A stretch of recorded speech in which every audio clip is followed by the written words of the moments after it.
हो हो माहितीये मला. अगं बाटलीतल्या दुधामुळे बाळाला इन्फेक्शन होण्याची जास्त भीती असते. तेच तर. आणि बाळाला कसं आईचंच दूध दिलं पाहिजे. त्यामुळे कसं बाळाचं आणि आईचं बॉन्ड स्ट्रॉंग होतो. एक्झॅक्टली, आम्ही पण तिला तेच सांगत असतो, पण ती आमचं ऐकत नाही. आता तूच सांग की बाहेरचं दूध बाळासाठी चांगलं नसतं म्हणून.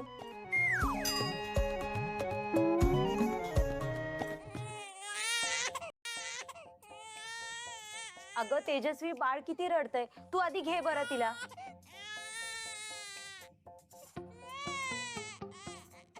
आणि बाळाला नाही असं बाटलीचं दूध. एक मिनिट, मी कोणी लागत नाहीये बाळाची, कळलं?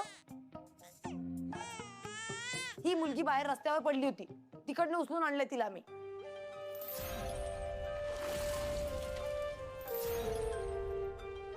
माझी कोणीही लागत नाही, मी तिची आई नाही.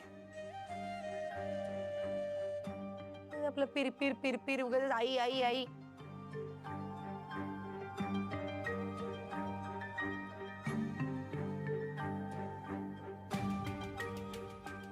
माहिती आहे आम्हाला. काय? अगं हो बाई, तुझ्या मैत्रिणींनी आम्हाला आधीच सांगितलंय सगळं. आम्ही गंमत करतोय तुझी.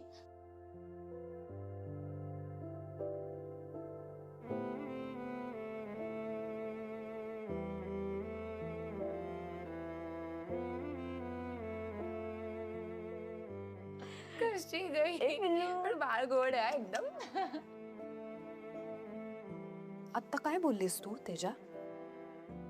राधा आपल्याला रस्त्यात सापडली, ती तुझी कोणी नाहीये. म्हणजे इतकं सगळं होऊ नये तू का ती परकीच वाटते का गो? अजूनही मनापासून तू तिला आपलं मानलंच नाहीयेस का गो?